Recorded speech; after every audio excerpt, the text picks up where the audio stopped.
Hey everyone, welcome back to more political chatter. Today we will be doing something a little different than usual. Today we will be doing an alternate history video.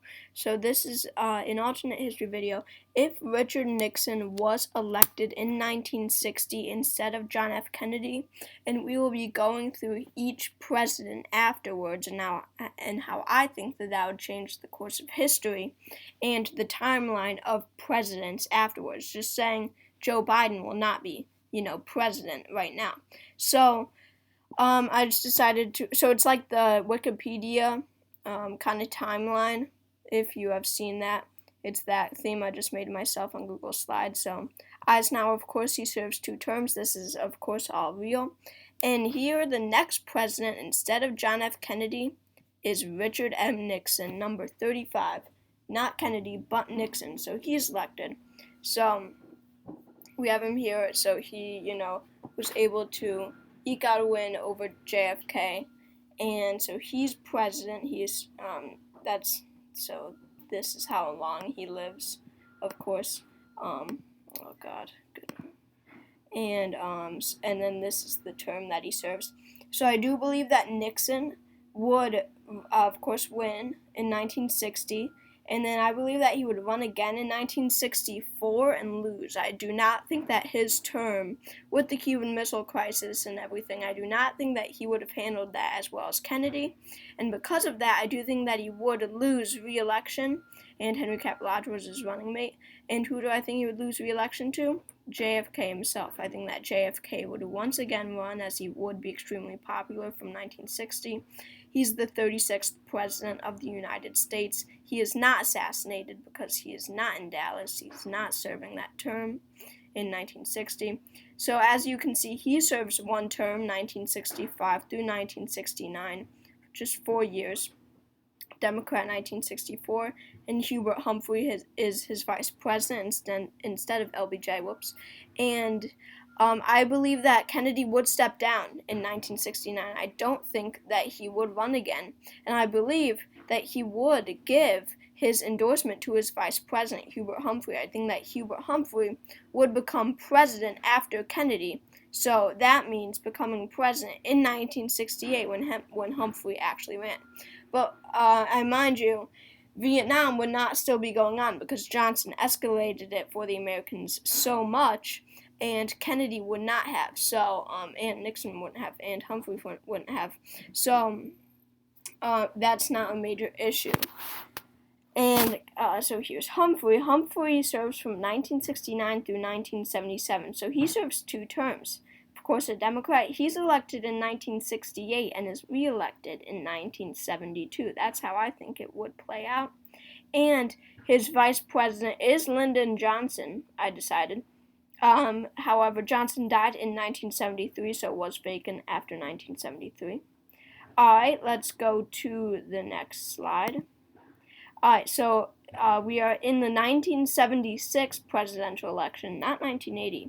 And president number 38 is Ronald Reagan. Yes, I do think that he would have won in 1976, as there was no Watergate, nothing like that, because Humphrey was president, and I think that, Humphrey serving 2 terms, and him being a pretty, average Democrat would encourage more of a conservative voter, would have encourage voters to be more conservative in the next election. So in 1976, Jimmy Carter does not become president, but Ronald Reagan does. He serves from 1977 through 1981, just 1 term, and a Republican. Hasn't been a Republican since 1960 with Nixon. And so again, he's elected in 1976, and his vice president is Richard Schweiker, whom he was actually wanted him to be his vice president. And president number 39, who unseats Reagan when Reagan runs for re-election, is Ted Kennedy, president number 39. Ted Kennedy, the senator from Massachusetts, the brother of JFK and RFK. And so he takes office in 1981, and he leaves office in 1989, so I do think that Ted Kennedy would serve 2 terms in office. Of course, he's a Democrat. Again, he wins in 1980 and 1984. His vice president through all 8 years is Frank Church. Alright, now let's move on. So after Robert F. Kennedy, I do think that Bob Dole would be elected as the 40th president in 1988. He serves from 1989 to 1997. So, without this big Reagan revolution and Reagan really taking over the party, Reagan, he served one term as president in this alternate history. But without that happening in real life, I believe that Bob Dole would have been able to win in 1980. Plus, Bob Dole came in second behind George H.W. Bush. If you remember, in real history, George H.W. Bush was Reagan's vice president. That's the only reason he won the Republican nomination. So, the runner-up in 1988 was Bob Dole. So I think that he would have been the nominee. I think that he would have been a pretty popular president, serving 2 terms from 1989 to 1997. Bob Dole is a Republican, a senator from Kansas. He runs in 1988 and wins re-election in 1992. And his vice president is actually George Bush. Alright, and finally, I believe that the 41st president of the United States would therefore become Ross Perot. I believe that Ross Perot would have been able to win in 1992 if it wasn't for the popularity of Bill Clinton. Bill Clinton was just such a strong candidate electorally nationwide, and that'd be hard for anyone to beat him. And I believe that Ross Perot, as an independent, would be able to win the presidency after Bob Dole. So he is elected in 1997 and leaves office in 2005. That means that Ross Perot serves 2 terms. He is an independent. He wins in 1996 and wins re-election in the year 2000. His vice president is James Stockdale. Alright, so now let's move on to the next slide. So he is our first independent president, by the way, Ross Perot, in this alternate history. Alright, let's move on. And I believe that the 42nd president of the United States after Ross Perot would become Howard Dean, born in 1948. I haven't said any of those.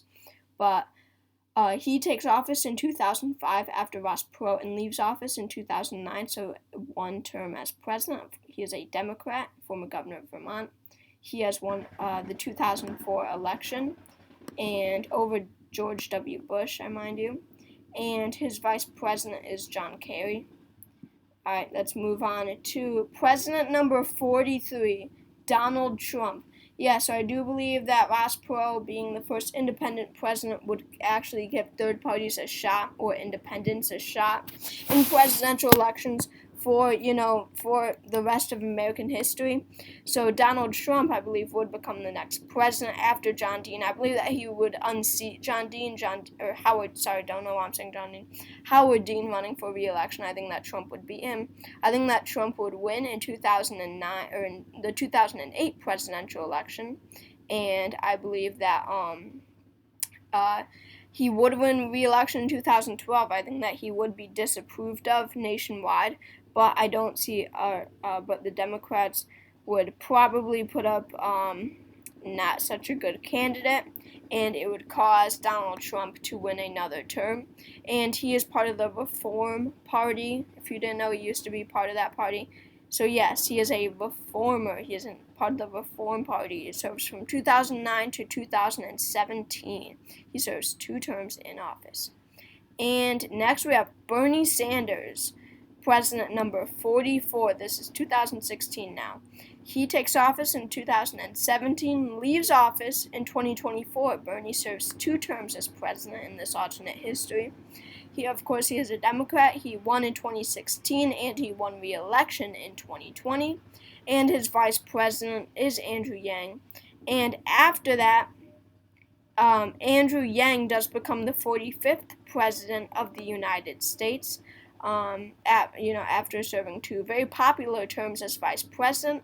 He's elected in 2024, and we don't know what happens after that. That's where we are in history. He was elected from the Forward Party. He actually left the Democratic Party nearing the end of Bernie's term, and he is part of the Forward, and he ran from his own Forward Party now. He won in 2024, and Jesse Ventura is his vice president. So, thank you all for watching this video here. Let's go through the timeline real quick. So Eisenhower, of course, was actually president, and then Nixon, this is where the alternate history starts. Nixon becomes president in 1960. JFK becomes president after him. Humphrey becomes president after that. Reagan becomes president after that. Ted Kennedy becomes president after that. Bob Dole becomes president after that. Ross Perot becomes president after that. Howard Dean becomes president after that. Donald Trump becomes president after that.